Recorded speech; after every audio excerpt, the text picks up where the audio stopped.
ना कोई हिंदू दंगा कराता है, ना कोई जाति दंगा कराता है, ना कोई मुसलमान।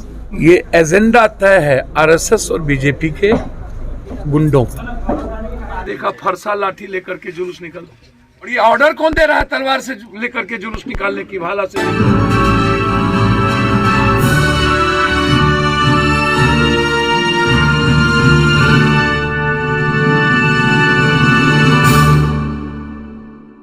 नमस्कार, मैं मुन्ना कुमार और आप देख रहे हैं न्यूज वन बिहार। मुजफ्फरपुर जिला में 2 जगहों पर बीते दिनों धार्मिक स्थल पर हुए बवाल और उत्पन्न तनाव की जानकारी के बाद जाप के राष्ट्रीय अध्यक्ष राजेश रंजन उर्फ पप्पू यादव पहुंचे और ग्रामीणों से मिलकर मामले से अवगत हुए। मुजफ्फरपुर जिला के पारू थाना क्षेत्र के मोहजामा पंचायत के काजी महमदपुर गांव में एक धार्मिक स्थल पर झंडा लगाए जाने की वीडियो क्लिप वायरल होने के बाद मामला संज्ञान में आया था। वही कथैया थाना के असवारी बंजरिया गांव में भी एक धार्मिक स्थल पर असामाजिक तत्वों के द्वारा झंडा लगा दी गई थी।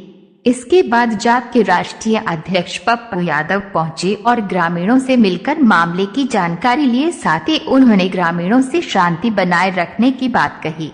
एसडीपीओ सरैया से मोबाइल फोन पर बात कर काजी महमदपुर गांव मामले में दर्ज हुए एफआईआर में निर्दोष लोगों को आरोप मुक्त करने और वीडियो फुटेज के आधार पर कानूनी कार्रवाई करने की मांग किए।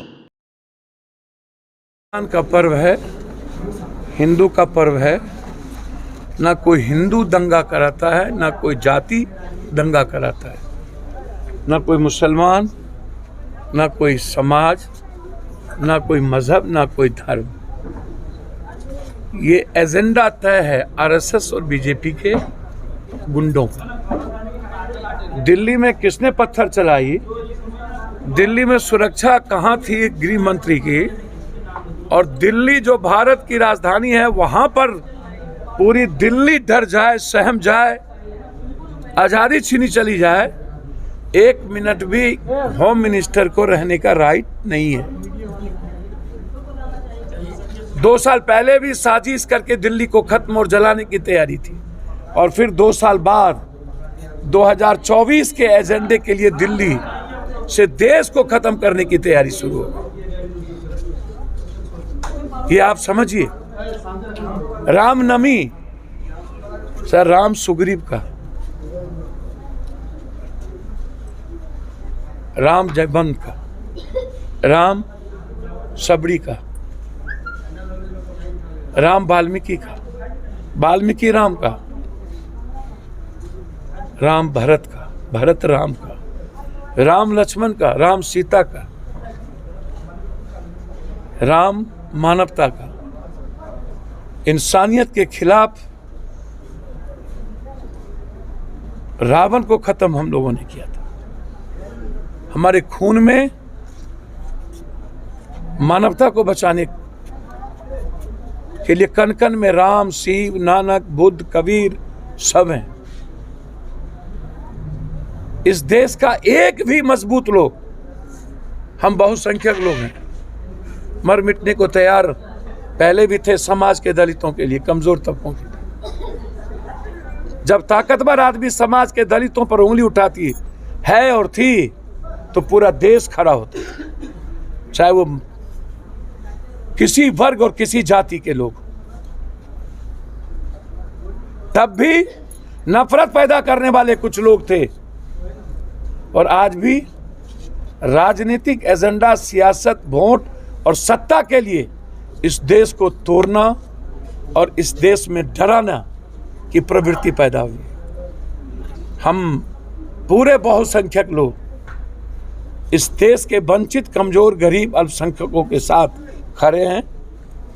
पूरा मुजफ्फरपुर, चाहे पारू का यह गांव, चाहे मोतीपुर का वो गांव जहां कब्रिस्तान में घटना घटी, ईदगाह में, चाहे दिल्ली हो, चाहे झारखंड, चाहे मध्य प्रदेश, सभी जगह ये 3-4 सालों से, 2 सालों से लगातार लाल रंग के झंडे को बदल करके केसरिया और हनुमान को बदल करके भरत, सीता, लक्ष्मण, जामवंत, सुग्रीव को बदलकर सिर्फ राम के नाम पर नफरत पैदा करने की प्रवृत्ति एक गुंडों के द्वारा। पारू जहां आप विजिट किए हैं, यहाँ पे यहाँ के स्थानीय लोगों से आपकी बातचीत हुई, प्रशासन के लोगों से आपकी सर मुझे समझ में नहीं आता दिल्ली में भी किसने ऑर्डर दिया और जुलूस कैसे जा रही थी और सुरक्षा नहीं थी। यहां भी जब भी कोई जुलूस निकलती, एक तो 2 साल 3 साल पहले ऐसी जुलूस निकलती नहीं थी। हम अपने मंदिरों में मस्जिदों में काम करते हैं, गुरुद्वारों में हम अपने जीवन को तलाशते हैं, लेकिन ये जो स्मैक, गांजा, दारू, भांग और नफरत वाले गाने गीत पैदा करके कुछ पार्टी के गुंडे लोग जिस तरीके से काम कर रहे हैं, ये नीतीश कुमार जी या जो देश के सेकुलर लोग हैं, 10 तारीख की घटना घटी, आज तक निंदा तक नहीं किया किसी ने।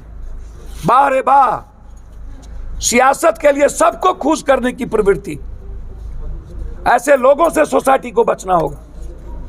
अजान को लेकर लंबा विवाद चल रहा है और यहाँ के मंत्री जनक राम ने भी इस पर बात दिया है कि यहाँ भी बैन की जाए। सर मुझे समझ में नहीं आती, कोई कह दे कि लाउड स्पीकर नहीं बजेगा, मेला नहीं लगेगा,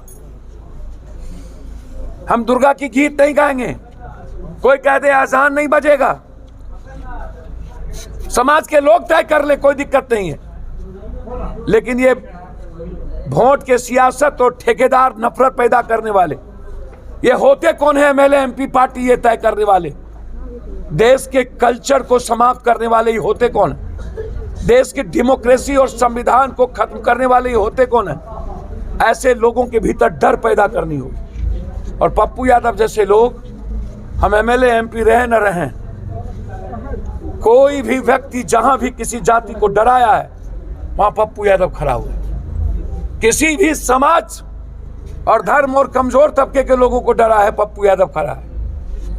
अल्पसंख्यक समाज अपने को असुरक्षित महसूस ना करे, जब तक हमारे जैसे लोग जिंदा हैं तब तक इन गुंडे मवालियों को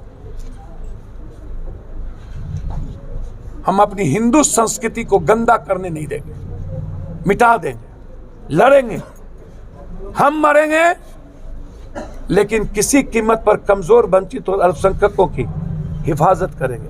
हमें राजनीति करने नहीं आती, हमें सियासत करने नहीं आती, हम एमएलए एमपी कुछ रहे न रहे, आप सब दिन जानते हैं इस मुजफ्फरपुर में जितनी घटना घटी सिर्फ पप्पू यादव आए, जितनी छोटी सी छोटी। इसलिए आज हम इस गांव के उन लोगों को धन्यवाद देते हैं जो मवालियों की बड़ी घटनाओं को रोक दिया, जो हमारे समाज के अच्छे लोग हैं। और अल्पसंख्यक समाज के लोगों को मैं हृदय से सैल्यूट करता हूं। उन्होंने इबादत के महीने में उन्होंने अपनी पेशेंस का परिचय दिया। सर अंतिम सवाल, वो बोचहा में भारी मतों से राजद जीती है। सर किसका बात करते हैं? सियासत छोड़ दीजिए सर, ये बाय इलेक्शन, कभी बीजेपी चुनाव नहीं जीतती इस हिंदुस्तान में। वो चुनाव बीजेपी ने जिस तरीके से अहंकार में सबको लात मारा ना, पीठ में खंजर भोंकने की जो बीजेपी की आदत है, समाज के हर तबके, कभी दलितों को लात मारो, कभी बाबा साहब अम्बेडकर के संविधान को मिटा दो, कभी मल्लाह को, कभी निषाद को, कभी लोहार को, कभी कुम्हार को और कभी भूमिहार को। समाज के लोगों ने बदला लिया। लोग कहते हैं कि और एक भूमिहारों ऐसे लोग, भूमिहार एकजुटता हुए भूमिहार समाज, इसलिए सीट जीती। भूमिहार समाज को मैं धन्यवाद दूंगा। कमजोर तबके के लोगों को धन्यवाद दूंगा कि उन्होंने समाज में जाति की जहर के नफरत को कम करने का प्रयास किया और यह प्रयास लगातार बिहार को बचाएगी। मैं जाति के जहर को मिटाना चाहता हूं। कहीं से भूमिहार समाज ने यह पहल की, उसके लिए उसको 1,00,000 बार कोटि कोटि प्रणाम। ऐसी चीजें बनी रहे। ये चुनाव से ना सत्ता बननी है ना बिगड़नी। दोनों अहंकारी, भाजपा भी अहंकारी और जो लोग बोलते हैं, ये एक व्यक्ति सहानुभूति थी। दूसरी तरफ नेताओं के पीठ में खंजर जो पार्टी को भोंकना, और तीसरी तरफ कुछ लोग यहां नरेंद्र मोदी बन गए थे। बीजेपी का मतलब मोदी, मोदी का मतलब बीजेपी। वोट नरेंद्र मोदी से, किसी और आका और बाप दादे से नहीं। बिहार में कुछ लोग नरेंद्र मोदी बनना चाह रहे थे, भूमिहार समाज ने उसको औकात बताया, इसके लिए धन्यवाद। बीजेपी की हार नरेंद्र मोदी की हार है या फिर यहाँ के लोकल नेताओं की हार है? जी, बीजेपी की हार नरेंद्र मोदी की हार है, वो चाह सर पूरे देश में 5 जगहों पर बीजेपी हारी। बाय इलेक्शन में कभी बीजेपी आज तक चुनाव जीती क्यों नहीं? सभी जगह कांग्रेस और पार्टी क्यों जीत जाती? जहां बीजेपी नफरत नहीं पैदा कर सकती है और जहां पैसा नहीं बांट पाती है और ईवीएम को जहां पर मैनिपुलेशन नहीं कर पाता है, वहां बीजेपी का